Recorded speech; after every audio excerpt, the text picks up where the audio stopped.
Bwana Yesu asifiwe. Bwana Yesu asifiwe sana. Ni siku nyingine tena tumebarikiwa kuwepo katika sabato ya leo. Na leo tuna somo zuri ambalo naamini litakuwa ni baraka kwako unayetufuatilia online na wewe ambaye uko hapa katika kanisa letu la Kimara. Na kabla hatujaanza tufumbe macho tupate kuomba. Tunakushukuru Jehova Mungu shamani pa juu, wakati huu tunapoendelea kuchunguza habari za afya zetu, ukiwa wewe ndio tabibu mkuu na wewe ndio mwanzilishi wa afya. Tubariki, tuongoze, Roho wako akaweza kutufundisha yale ambayo yametupasa kuweza kuyaelewa katika jioni hii ya leo, tukiomba na kushukuru katika jina lenye nguvu la mwana mpendwa Yesu Kristo, amina. Leo tutakuwa na somo zuri ambalo linasema the magic pill, ama kidonge cha muujiza. Kidonge cha muujiza ndio kichwa cha somo letu la leo. Watu wengi sana watu wengi tumeugua, watu wengi tuna maradhi, watu wengi tuna vitu ambavyo vinatusumbua katika miili yetu. Na watu wengi tunatamani sana tuweze kupata kidonge, tuweze kupata kitu ambacho kinaweza kikaleta auheni au nafuu katika maisha yetu na katika maumivu ambayo yanatusumbua. Na kiuhalisia kumekuwepo na watu wengi ambao wamejaribu kuja na kidonge ambacho ni kidonge cha muujiza, na wengine walikuja nacho katika mfumo wa maji, kikombe. Tunakumbuka wale wahenga kidogo, kuna miaka ambayo kuna mtu alitokea akawa anatoa kikombe, anasema kikombe hicho kinaweza kukatibu maradhi yote. Na hilo ndio limekuwa ni hitaji la watu wote hapa duniani, kwamba tunataka tupone. Na ndio maana leo hii nakuja na habari njema kwamba na mimi nimekuja na kidonge ambacho ukipata hicho, maradhi yako yote na shida zako zote zinakwenda kutoweka. Na kama nilivyosema kwamba hitaji letu ni kupona, na hitaji letu ni tuwe na afya bora, na hitaji letu ni tuwe na furaha katika maisha yetu. Na hatuwezi tukawa na furaha kama tuna vitu ambavyo vinatusumbua. Na mara nyingi tumekuwa tukitafuta furaha hii na amani hii katika sehemu ambazo naweza kusema kwamba sio chanzo cha taarifa sahihi. Katika dunia hii ambayo tunaishi sasa hivi, tunaishi katika dunia ambayo taarifa ni nyingi sana, na huwezi ukapata shida kupata taarifa tofauti na miaka ile ya zamani. Lakini changamoto tulionayo ni kujua taarifa sahihi. Changamoto tulionayo ni kuweza kuwa na usahihi wa kile ambacho tunakihitaji. Na changamoto hii inakuja kutokana na kwamba, kama nilivyosema, kwamba tunaishi wakati ambapo taarifa ni nyingi, na tunafikia hatua sasa hata tuweze tukaelewa kwamba taarifa ipi ni sahihi na taarifa ipi sio sahihi. Lakini kama tungeweza kupata nafasi ya kuweza kuchunguza na kwenda katika chanzo, tunaweza tukawa katika wakati mzuri kabisa kuweza kujua taarifa iliyo sahihi na sio sahihi, kwa sababu tutakwenda katika chanzo. Na chanzo chetu ni kutoka kwa muumbaji wetu ambaye ni Mungu. Na huwa nafurahi sana ninapokuwa ninasoma taarifa za huyu muumbaji ambaye ndio chanzo cha maisha. Utagundua kwamba kuna vitu vingi sana ambavyo dunia mpaka sasa hivi haijaweza kuvielewa, lakini katika chanzo, ukienda katika neno la Mungu na ukienda katika huyu ambaye ni muumbaji mwenyewe, ambaye ndio mwanzilishi wa maisha, ameweza kuviandika hivyo vitu. Na nitaenda moja kwa moja katika kitabu cha Ayubu 22:15, anasema, je, utaiandama njia ya zamani walioikanyaga watu waovu? Je, utaiandama njia ya zamani walioikanyaga watu waovu? Lakini kuna fungu jingine pia la Yeremia 6:16, anasema, Bwana asema hivi, simameni katika njia kuu, mkaone, mkaulize habari za mapito ya zamani, wapi njia iliyo safi njema, mkaende katika njia hiyo, nanyi mtajipatia raha katika nafsi zenu. Lakini walisema, hatutaki kwenda katika njia hiyo.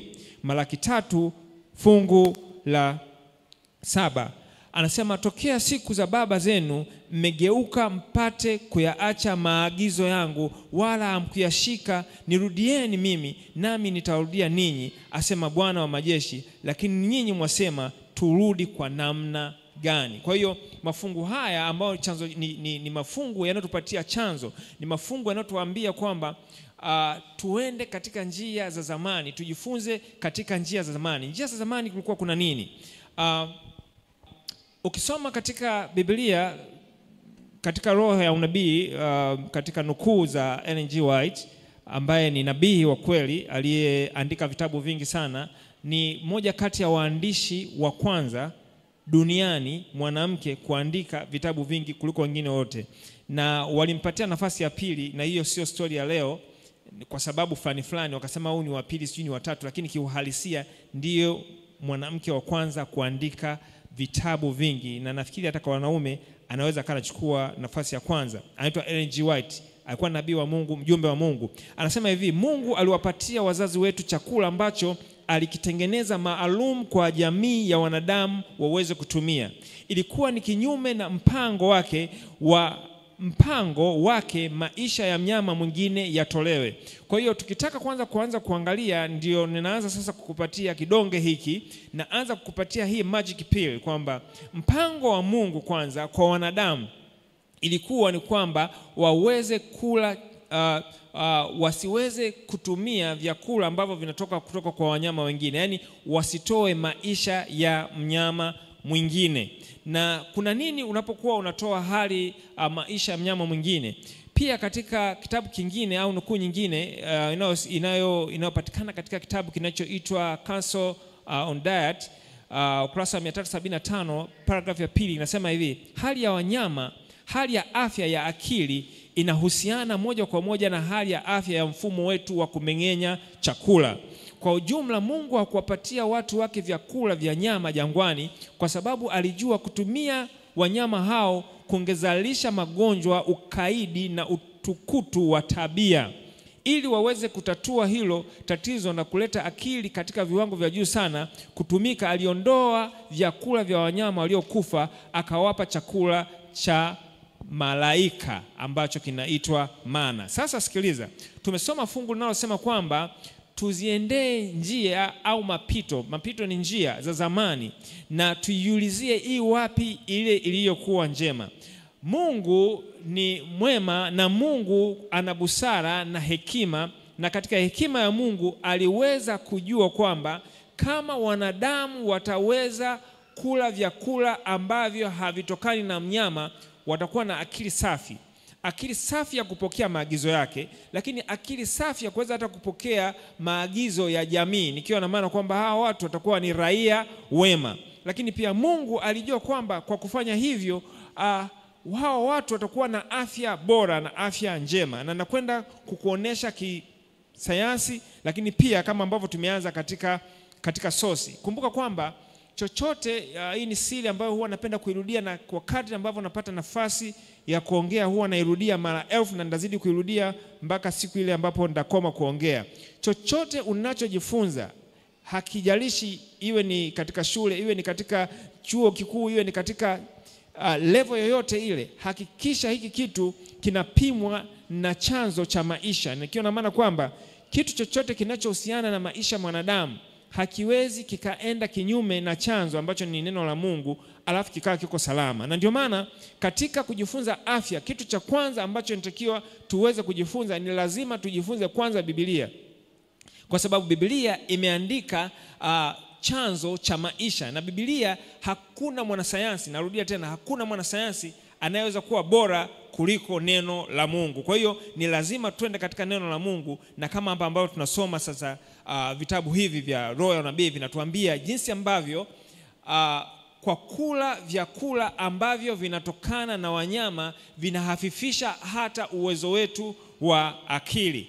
Na katika watu ambao wamekuwa wa kwanza kuelezea haya mambo kabla hata sayansi haijaamka vizuri ni Waadventista wa Sabato. Lakini cha kuogopesha na cha kusikitisha, katika watu ambao wameacha kile ambacho wamekuwa wamekiamini, kile ambacho ni mapito ya zamani, kile ambacho ni nuru na tunu na dhahabu, tena ni kuliko hata dhahabu, na sasa kimechukuliwa na watu wa kule duniani. Yani ikiwa na maana kwamba watu wa Mungu sasa hivi wanateseka kwa magonjwa sababu wamekiuka na wameacha njia zile za zamani, wameacha mapito yale ya kale. Na kisayansi sasa hivi imekwisha gundulika na imekwisha fahamika na imeshakuwa affirmed kwamba matumizi ya nyama, yani kipande kimoja tu cha nyama, 50 mg ya nyama ni hatari kwa afya yako, inaweza ikapelekea kansa. Wanasayansi wamesema haya, lakini Waadventista wa Sabato walipewa haya mafunuo toka mwaka 1863, 1863, mafunuo ya afya ya nyama ya afya ya mwanadamu au ujumbe wa afya wa mwanadamu, ikiwa pamoja na mambo yote ya nyama tulipewa toka zamani. Lakini sayansi sasa hivi imekuja kukubali na imekuja kugundua, wakati ilipokuwa ikisema kwamba matumizi ya nyama ni chakula bora, nyama ni chakula bora, mayai ni chakula bora, maziwa ni chakula bora, sasa hivi imekuja kugundulika kwamba hivyo vitu vyote ambavyo nimevitaja ni the opposite. Yani hivyo vitu vyote sio tu kwamba sio chakula bora, lakini ni hatari kwa maisha yako. Sasa tunapokitafuta kidonge hiki cha miujiza, tunapotafuta kidonge hiki cha ambacho kidonge kimoja kwa magonjwa yote, tutagundua kabisa kwamba mpango wa Mungu ni wanadamu wasiweze kutumia vyakula ambavyo ni vya wanyama. Na kuna kitu kingine ambacho anakisema hapa, anasema hivi, Mungu aliruhusu wale nyama, lakini aliwadhihirishia itakuwa laana kwao. Ukisoma katika hicho kitabu cha Counsel on Diet, ukurasa wa 378, paragraph ya kwanza. Kwa hiyo hata wana wa Israeli walipong'ang'ania kula nyama, Mungu akasema hivi, hii sasa ninawapatieni nyama, mtaenda kuokota nyama. Lakini walipotafuna zile nyama, kabla hata hawajameza zile nyama, ziliweza kutokea katika pua. Kwa nini nimeongelea habari ya nyama? Rafiki yangu, kitu ambacho kinafundishwa duniani siku zote na kitu ambacho kinapewa mileage duniani huwa kinakuwa ni tofauti na uhalisia. Nikiwa na maana kwamba hakuna kampeni yoyote inayowafundisha watu waache matumizi ya nyama na mazao ya nyama. Naposema mazao ya nyama, na maana kwamba ni nyama kama nyama, iwe nyama ya ng'ombe, iwe nyama ya kuku. Na Waadventista wa Sabato wamekuwepo wanatumia sana mboga za majani. Yaani ukimwambia Mwadventista Msabato kuhusiana na swala nyama, anakuambia mimi nimeacha nyama. Umeacha nyama, ila unatumia nini? Asema mimi huwa natumia tu mara moja nyama nyeupe, samaki. Kwa hiyo ina maana kwamba Waadventista wa Sabato wanatumia mboga za majani zinazoogelea ambayo ni samaki, kwa sababu samaki sio nyama. Wapenzi, samaki ni nyama. Samaki sio mboga za majani ambazo zinaogelea. Samaki ni nyama. Yaani kama wewe unakula umeacha ng'ombe, lakini unakula samaki, unakula kuku, wewe unakula nyama. Na ngoja nikwambie kitu kimoja. Hili ni somo la afya. Na ninapoongea, nimesema kwamba ninaongea Biblia kwa sababu naiamini, lakini ninaweza nikaongea hata kwa mwaka mzima kuhusiana na nyama, kwa tafiti za kisayansi, jinsi ambavyo nyama ni hatari sana kwa maisha yako. Na ninaposema nyama, nina maana nyama zote. Na kumekuwepo na ulaghai mkubwa sana, deception ambayo ipo katika viwango vya chuo kikuu, kwamba nyama nyeupe haina madhara. Yaani jamani, nyama nyeupe haina shida, hiyo tu ni nyama nyeupe. Lakini ukisoma katika kitabu cha Wakorinto 10 fungu la 12, anasema basi mambo hayo yaliwapata hao kwa jinsi ya mfano, na yakaandikwa ili kutuonya sisi tuliofikiwa na miisho ya zamani.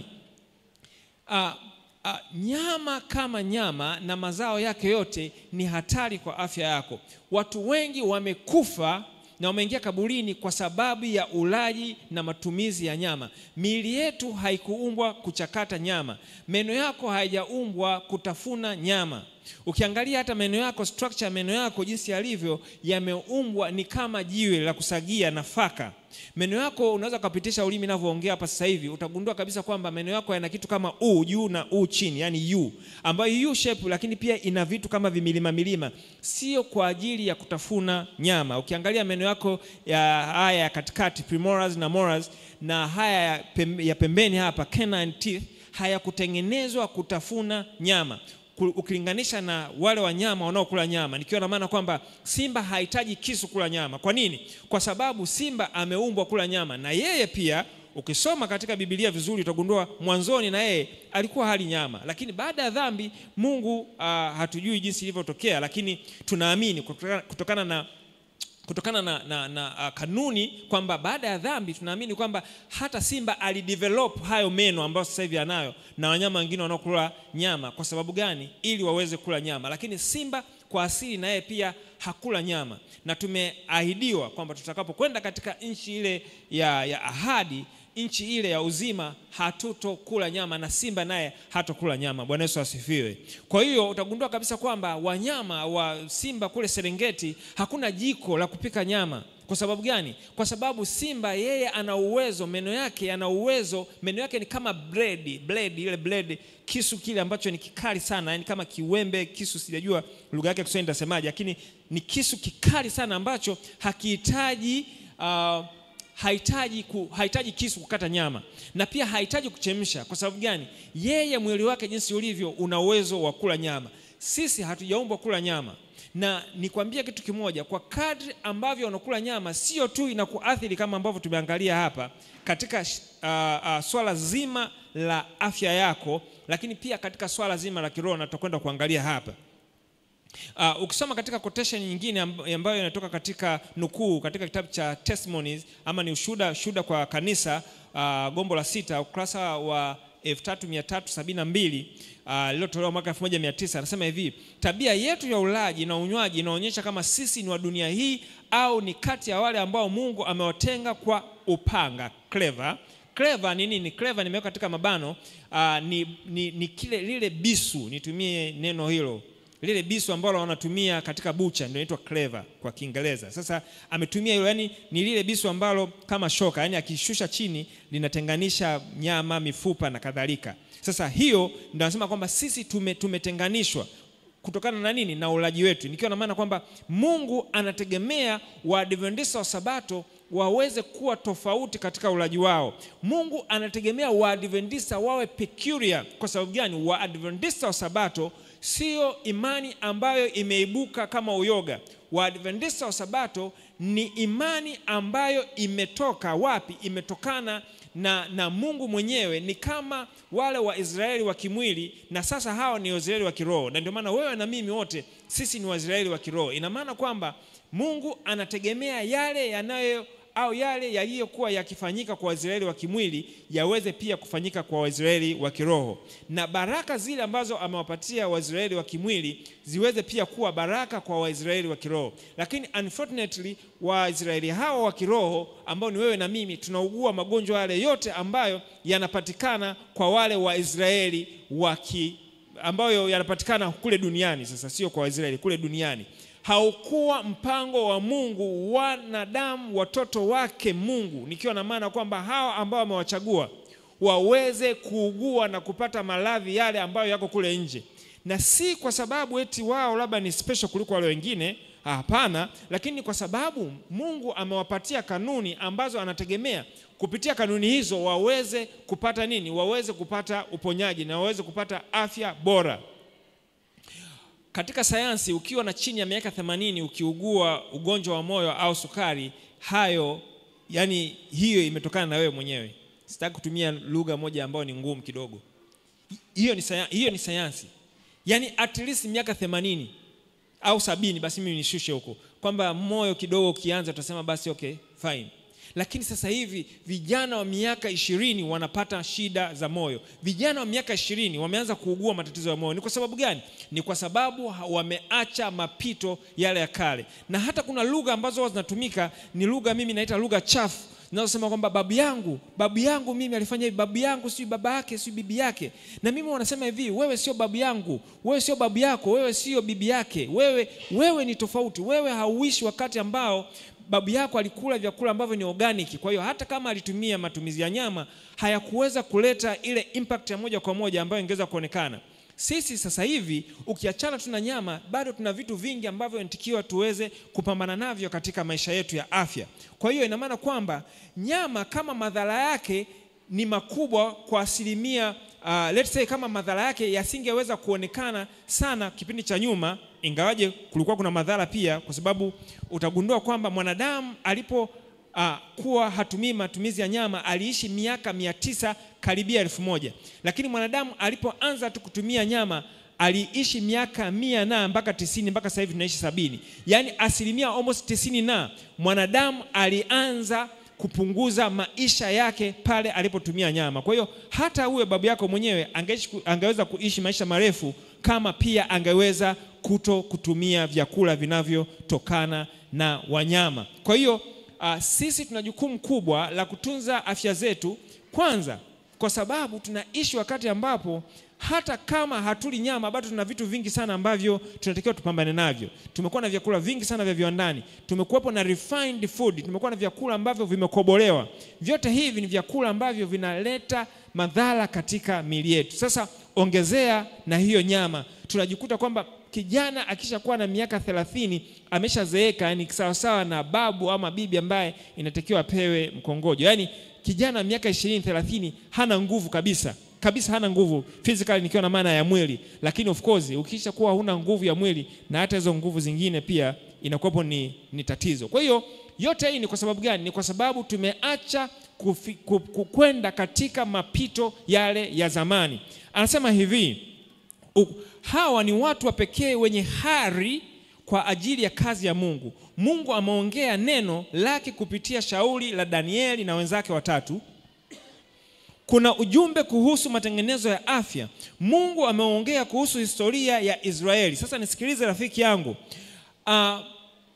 Mungu ameonesha tabia yake katika kila zama kwa ajili yetu sisi na kutuonya sisi tunaoishi nyakati hizi za leo.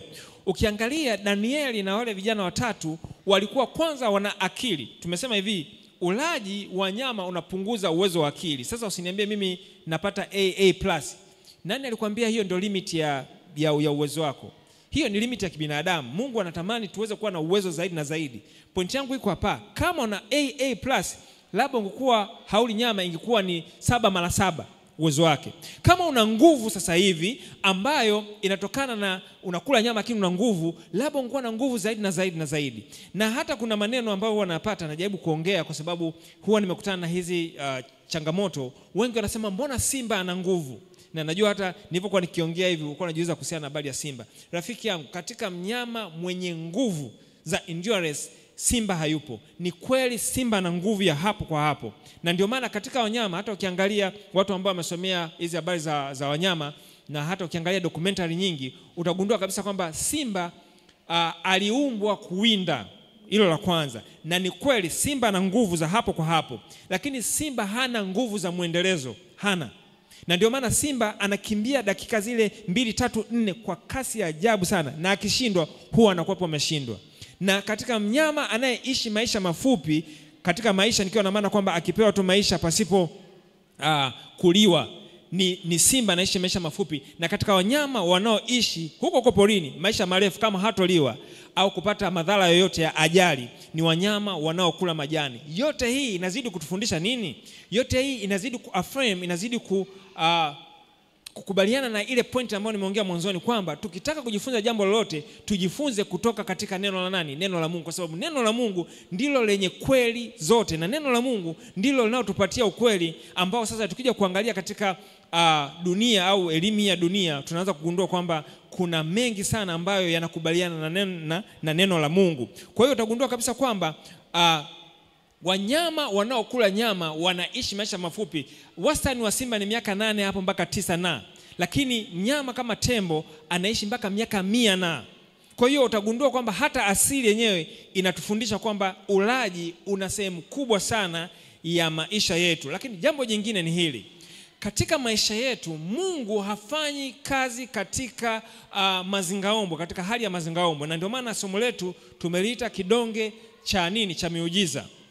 Kidonge kimoja kwa magonjwa yote au kwa maradhi yote. Mungu hafanyi kazi za miujiza. Mungu anatoa kanuni na anatoa sheria, na kupitia sheria hii na kanuni hii Mungu anataka sasa uponyaji uweze kupitia sheria na hiyo kanuni ambayo ameweza kuitoa. Nikiwa na maana kwamba Mungu anaweza kweli kabisa, yani hata ukanywa sumu ya panya kuanzia asubuhi mpaka jioni, hata mwaka mzima, hata miaka 20 na usife. Mungu ana uwezo wa kusustain maisha yako ukakaa hata miaka 50 pasipo kula kabisa. Mungu ana uwezo huo, lakini hivyo sivyo anavyofanya. Yani Mungu hafanya hivyo kwa sababu gani? Wakati ametoa kanuni ya chakula na ametoa kanuni ya jinsi ya kula na ametoa vyakula ule uweze kupata nguvu na kuweza kuendeleza maisha yako. Kwa hiyo kama utafanya kinyume na kanuni ya Mungu, hakika utakufa na hakika utapoteza maisha yako. Kwa hiyo Mungu anaweza akawa ni kweli amesustain, ameendeleza maisha yako hata pale ambapo ulitumia vyakula hivi ambavyo havitakiwi kama vyakula vya wanyama na mazao ya wanyama, lakini bado haiondoi kwamba vyakula hivi ni si salama. Na labda Mungu aliruhusu upate ujumbe huu uanze kugeuka kutoka katika mazoea hayo ya hawa wanyama. Mungu ametupatia vyakula vingi sana ambavyo tunaweza tukaenjoy, vyakula ambavyo kama tutavifuata hivyo vyakula na kuvipika, tunaweza kuenjoy vyakula na mapishi mbalimbali pasipo kula au pasipo kutumia matumizi ya wanyama. Na ukisoma hapa katika quotation pia hiyo ya nukuu ya Council Diet, anasema hivi: wale wanaoendekeza, yani wanaoindulge, yani wenye ulaji wa nyama na unywaji wa chai na ulafi, wanapanda mbegu ya mavuno ya maumivu na kifo. Okay. Kwa hiyo roho ya nabii inatuambia hivi, huyu ni roho ya nabii, nitakuja katika sayansi. Roho ya nabii inatuambia hivi, kwa kadri ambavyo tunaendelea kupanda mbegu ya kula nyama, mavuno yake kwanza ni maumivu, alafu baadaye ni kifo. Ngoja niseme hivi, kwa kadri unavyoacha nyama wiki moja mpaka wiki ya pili mpaka mwezi mmoja, mabadiliko ambayo unapata ndani ya wiki moja ni makubwa sana. Yani mwili wako unaanza kutoa sumu, detoxification inafanyika katika mwili wako, unaanza kutoa sumu na unaanza kupata ile tunaita sasa nguvu ambayo imechukuliwa, yani imekuwa robbed, imenyang'anywa na ulaji wa nyama. Kwa sababu hii, kwa kadri unapokula nyama, kwa kila unapokuwa unakula nyama, ni kwamba mwili wako unatumia nguvu nyingi sana kuweza kufanya hiyo, kuweza kuhakikisha digestion inafanyika na hicho kilichokiingiza kiweze kutoka ndani ya mwili wako. Study nyingi, tafiti nyingi zimeonyesha kwamba watu wanaokula nyama, unapokula nyama inakaa mpaka masaa 72. Masaa 72 utapiga mahesabu, kwa siku ni masaa 24, kwa hiyo ni masaa mangapi hapo? Ndiyo nyama iweze kuondoka ndani ya system yako. Na hata ili iweze kuondoka, kuna vitu vingi sana ambavyo sina huo muda kwanza kuelezea fiziolojia na anatomy ya jinsi ambavyo inatakiwa vifanyike ili hiyo nyama iweze kutoka ndani ya mwili wako. Lakini tunapokula mboga, tunapokula nuts, tunapokula mbegu, tunapokula matunda, hivyo vitu havikai sana katika mwili wetu na vinatoka, na vinapokuwa vinakaa katika vinakuwa ni salama, yani kiona maana kwamba haviozi kama vile ambavyo mtu aliyekula nyama. Yani mboga ya majani ikikaa ndani ya mwili wako hata kwa muda mrefu, of course haitakuwa sawa sawa na nyama, lakini bado inakaa na inatumika pia kama ufagio kwa sababu ya zile fibers kuweza kutoa uchafu. Na ndio maana unapokula mboga za majani hata unakuwa una uwezo wa kupata choo. Moja pia ya shida ambayo ipo ni watu kuto kwenda sehemu ya kujisitiri au chooni.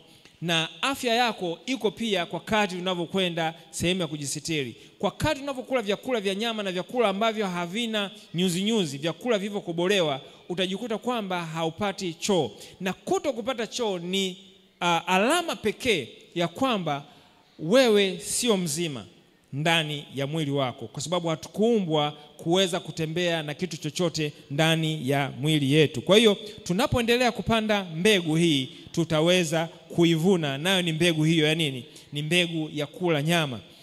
Ukisoma katika kitabu cha Kumbukumbu la Torati 28 fungu la 58 na 59, anasema hivi: kama hutaki kutunza na kufanya maneno ya Torati hii yaliyoandikwa katika kitabu hiki, upate kulicha jina la hili la fahari na utisho wa Bwana Mungu wako, ndipo atakapofanya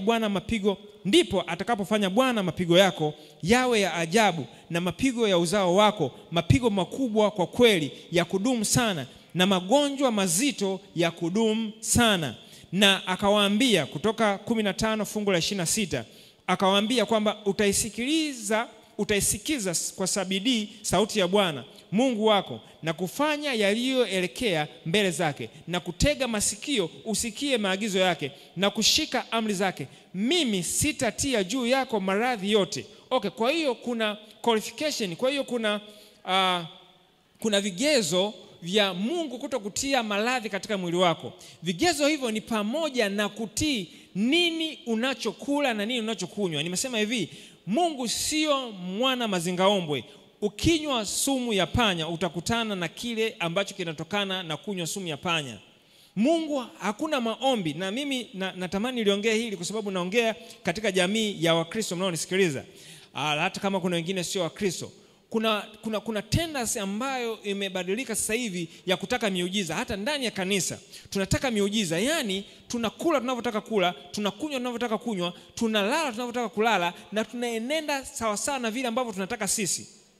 Alafu tukipata matokeo ya kile ambacho tumekifanya kwa maksudi kabisa, tunaanza kuomba maombi.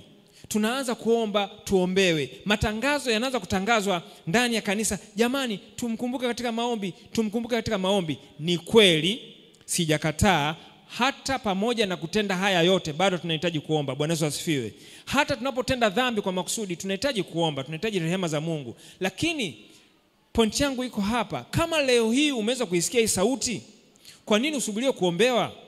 Kwa nini usianze kugeuka? Kwa nini wakina mama msianze kujifunza kupika mapishi ambayo ni matamu lakini hayatumii nyama?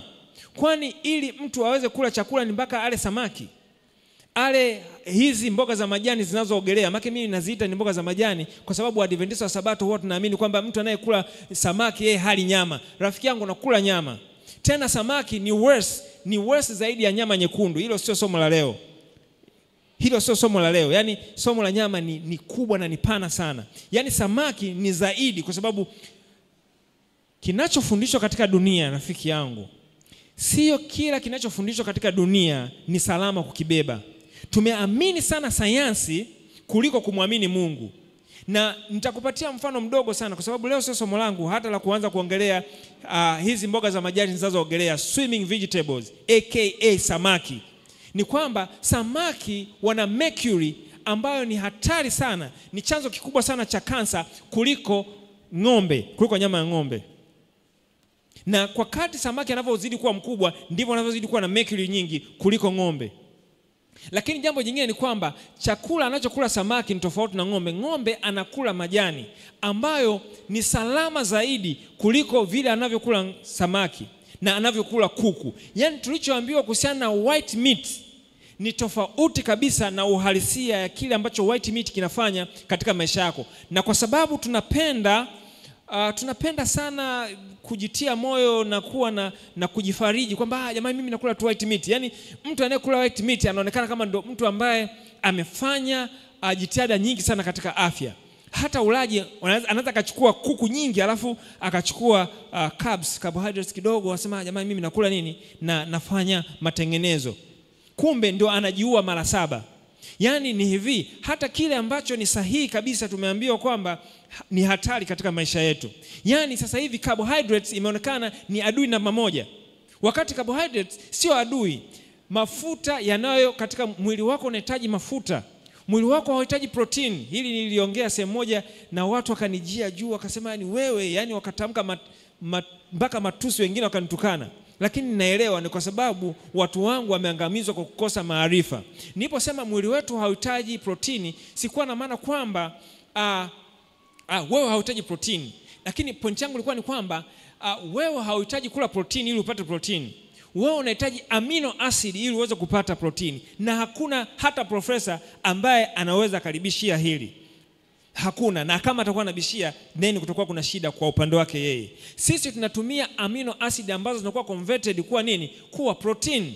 Na kwa nini zinakuwa protein? Kwa sababu kuna protein za aina mbalimbali. Yani kuna amino acid za aina mbalimbali ambazo lazima zitengeneze protein kutokana na hitaji la mwili wako, ambalo process yote hiyo wewe hauifahamu inavyofanyika. Yani process ya amino acid kubadilika kuja kuwa protein ni inafanyika wakati wewe haupo. Yani wewe unaendelea na shughuli zako, mwili wenyewe ndio unavyofanya, na kupitia cells, kupitia DNA ambayo katika cells zako ni yenyewe ndio inayoratibu utendaji kwamba ni nini kifanyike wakati wewe hata hauna taarifa. Kwa hiyo wewe haitakiwi ule finished product, nikiwa na maana wewe haitakiwi ule protein ambayo imeshafanyika.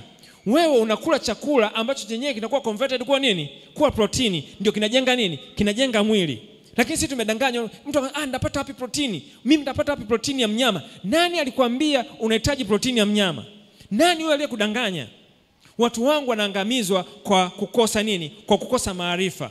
Na ni kwa sababu tumeacha ujumbe ambao sisi tunao. Yaani tumeenda kufundishwa na dunia. Wakati sisi tumekuwa na huu ujumbe, wakati dunia imelala, yani hata haina taarifa, yani hata haijui nini kinachoendelea katika dunia. Yani chenyewe kimelala, yenyewe imelala. Sisi tuna taarifa ya kwamba tunaweza tukapata vitamins, minerals, yani vitamini na madini na mahitaji yote kutoka katika mimea iliyopo ardhini, na sio kutoka katika wanyama.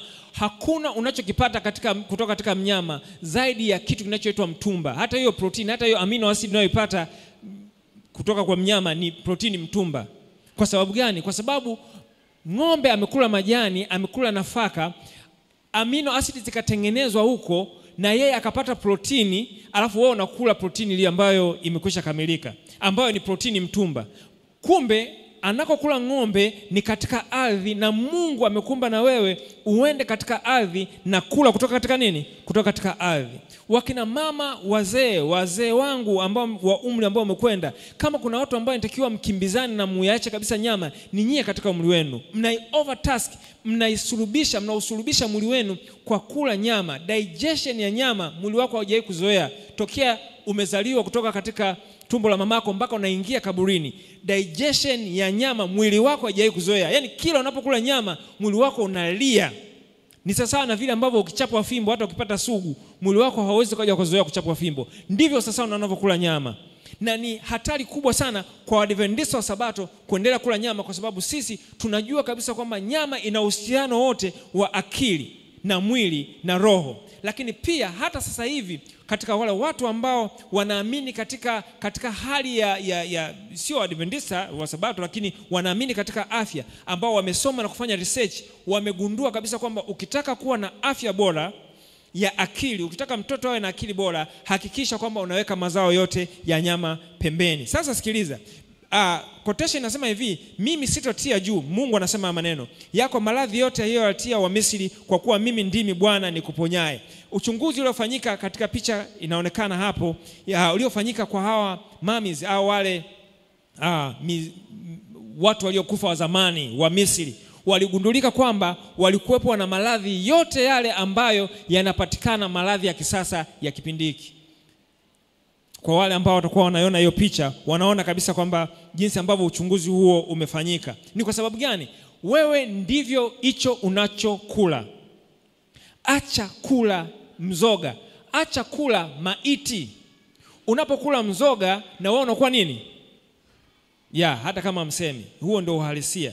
Yaani unapokula maisha na wewe unakuwa nini? Maisha yanapatikana wapi? Maisha yanapatikana katika vitu vinavyotoka ardhini. Maiti inapatikana wapi? Maiti inapatikana kutoka kwa mnyama yoyote aliyekufa. Awe mbwa, awe nguruwe, awe kuku, awe ng'ombe. Hiyo ni nini? Ni maiti, na huo ni nini? Ni mzoga. Na ndio maana katika akili tu ya kawaida unaweza kujiuliza swali, hivi sasa hivi mboga za majani zikikaa hapa zikioza, kabla hata zijaoza, na nyama ya ng'ombe ikikaa hapa, ipi ambayo kwanza inafuatwa na nzi? Kabla hata vijaoza, hata vikiwa fresh kabisa, nzi wanaenda kwenye nyama, rafiki yangu. Na ni kwa nini wanaenda kwenye kile? Ndio chakula chao, kwa sababu hile ni uozo. Huwezi kukuta nzi yuko kwenye matunda kwa bahati, sawa, ikitokea labda matunda limeanza kuharibika, au ikitokea tu kama vile ambavyo anaweza hata kaja katika hii desk, haina maana kwamba hapa kuna chakula, anaweza katua. Lakini kiuhalisia ni wapi, hata nikikuuliza, ambako kuna nzi wengi? Ukienda katika soko la mboga au ukienda katika bucha, jibu unalo. Kwa hiyo ni kwa sababu gani? Kwa sababu uozo wote, nzi hicho ndio chakula chake. Sisi tunatakiwa tule maisha, tule life. Na ngoja nikwambie, ukitaka kupona ugonjwa wowote unaokusumbua sasa hivi, hata kama unaendelea kula nyama, anza sasa hivi. Narudia tena, kama una ugonjwa wowote unaokusumbua, jipatie tu mwezi mmoja wa kuacha nyama, alafu utaniambia. Usile nyama na mazao yake yote, nyama, maziwa, mayai na kadhalika. Alafu kula mboga za kutosha, kula nafaka za kutosha, kula matunda ya kutosha, kunywa maji ya kutosha. Alafu ufanye mazoezi ya kutosha. Alafu ulale masaa 8 ya kutosha. Rafiki yangu, utaniambia kama huo ugonjwa hautatoweka wenyewe bila kutumia kidonge hata kimoja, bila kutumia hata mtishamba. Yaani hapa siongelei tu hata wale wanaotumia herbs, wanaotumia mitishamba. Hapa naongelea walaji wanaotumia hata wanaotumia hiyo mitishamba. Yaani uachana hiyo, yaani ukafuata hicho ambacho nimekisema. Kunywa maji ya kutosha, kula matunda ya kutosha, kula mboga za majani na nafaka za kutosha, lakini ule mbegu nzima. Mbegu nzima nikiwa na maana kwamba ni ile mbegu ambayo haijapitishwa katika moto. Yaani kama ni karanga mbichi. Na hizi karanga unakula pamoja na matunda, kwa sababu kumbuka kwamba kuna kanuni ya ulaji. Kanuni ya ulaji ni kula matunda pamoja na mbegu, usile mbegu peke yake. Na ziwe mbegu mbichi. Kama ni karanga mbichi usile peke yake, kula na matunda. Kama ni korosho mbichi usile peke yake, kula na matunda. Kama ni almond ziwe ni mbichi usile peke yake, kula na nini? Kula na matunda. Kama ni Brazilian nuts, yani hizo nuts zote hizo unakula pamoja na matunda kwa mwezi mmoja. Rafiki yangu, hata kama ugonjwa utakuwepo, yani wewe utakuwa na ucontrol, sio wenyewe na control wewe. Lakini cha ajabu ni kwamba mtu anapoumwa, anapougua, ndio kwanza anapikiwa supu ya kuku. Yani ni sawa sawa kwamba kuna moto, alafu unachukua petroli unaenda kuuzimisha ule moto kwa kupitia nini? Petroli. Yani kwanza wewe mwenyewe kwanza utaungua. Hatuzimishi moto kwa petroli wala mafuta ya taa. Yaani unaenda kabisa kwenye hotpot, limewekwa hapo kuku. Siku moja hiki kisa najua hata kwa dakika moja mamangu atakuwa amekifuatilia.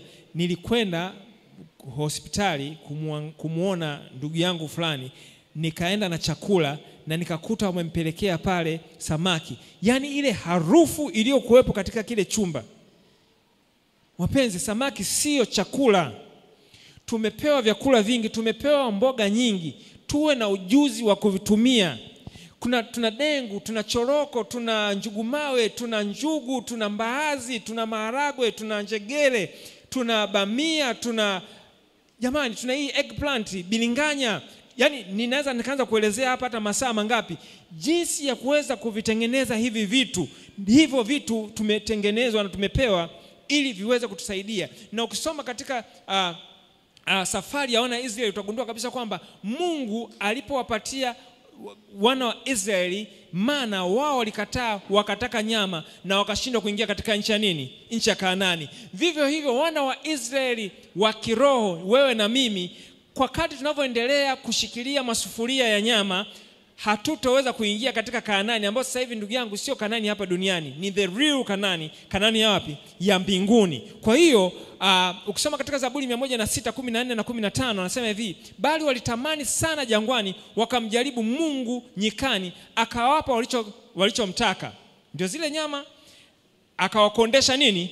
Roho zao. Waadventista wa Sabato tumekondeshwa roho kwa sababu ya kula nyama.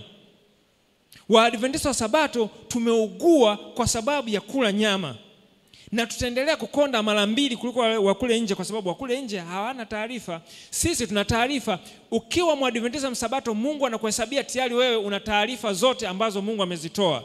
Tuache matumizi ya nyama. Tuache. Mungu aliwapa watu chakula ambacho hakikuwa kizuri kwao. Hii ni nukuu kutoka kwa Wazee na Manabii ukurasa 382. Kwa sababu waliendelea kutamani nyama, akawaridhika hawakuridhika na chakula ambacho kingewapatia faida wao. Matamanio yao ya uasi yalitekelezwa, lakini waliachwa kuteseka na matokeo yake. Walipenda bila kujizuia na matumaini yao yaliharakisha uharibifu wao.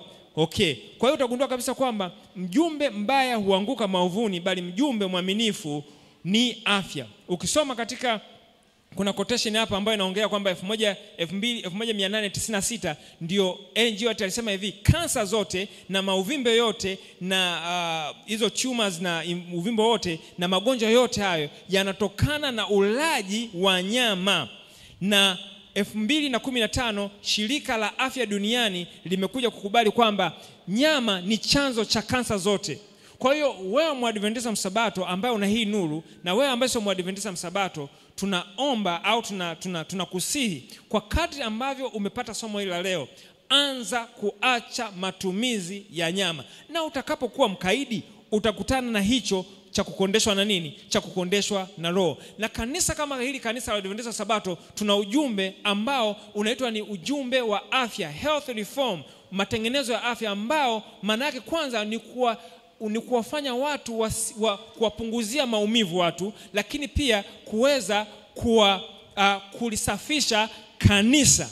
Kulisafisha kanisa. Kwa hiyo ujumbe wa matengenezo ya afya ni kwa ajili ya kupunguza maumivu. Yaani tunapoishi hapa duniani, basi tupo na maumivu japo ya kupungua, lakini pia ni kwa ajili ya kusafisha nini? Kanisa.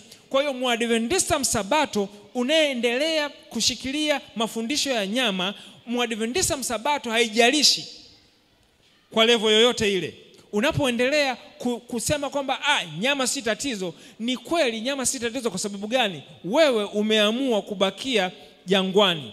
Na jangwani katika mfumo huu ni hapa wapi? Duniani. Hakuna Mwadventista, Roho Nabii imeandika vyema na ameandika vizuri kabisa na ameandika kwa uwazi kabisa, ambaye ataweza kusimama, ikiwa na maana kwamba hakuna Mwadventista ambaye ataweza kusimama kama amepokea ujumbe huu na kuwa kati ya wale 1448 ambaye ataweza kumuona Yesu siku anapokuja akiwa akiendelea kula nyama, kama vile ambavyo wana wa Israeli wa kimwili waliona kwamba ni kitu very minor, nyama tu, lakini walishindwa kwenda kuona Kanani ya mbinguni. Rafiki yangu, hauwezi ukawa smart kuliko Mungu. Mungu aliyeumba hawa wanyama ndio huyo aliyesema nyama tu, usile, usiguse, tunda tu, apple tu. Hivi niuliza swali moja, nyama na apple, lile tunda lilokula Hawa, lipi lilikuwa na uzito kati ya vitu viwili? Definitely nyama ina uzito, lakini tunda ndio limetupeleka hapa tulipofikia. Tunda tu. Maagizo ya Mungu yakitolewa ni lazima yafuatwe na lazima yafuatwe kisawasawa. Kuna vitu vingi ambavyo ningeweza kuviongea siku ya leo, lakini natamani sana rafiki yangu uanze kujifunza matumizi. Develop your taste. Learn to develop your taste. Yaani ujifunze ujifunze ladha nzuri. Tunajifunza ni kama mtu ambaye alikuwa ni mlevi, aliyekuwa anakunywa pombe kwa muda mrefu. Ukimpatia maji, ile fundo la kwanza atatema, lakini anapoendelea kujifunza anaanza kugundua kwamba maji yana nini? Yana ladha. Ni lazima tuamini na tuelewe kwamba hakuna siku ambayo tutakuja kugundua kabisa vyakula vya afya ni vizuri, ila tutakapojifunza. Na kuambia hivi, utaenjoy maisha yako utapokuwa unakula vyakula ambavyo ni vya afya, vyakula ambavyo unapokuwa unakula unajua kabisa kwamba kinaenda kujenga nini? Kujenga mwili na sio kubomoa mwili. Kwa hiyo ninaamini katika siku ya leo ninategemea kwamba tutakuwa tumejifunza jambo na hiki ambacho tumejifunza kitatusaidia tuanze safari ya kupunguza na kuacha nyama zote, ikiwepo ile mboga majani inayoogelea ndani ya maji, swimming vegetables. Bwana Yesu asifiwe. Yes, pamoja na hiyo tuachane na hiyo. Ile ni nyama. Tena ile ina madhara makubwa kuliko nini? Kuliko nyama ya ng'ombe. Nyama ya ng'ombe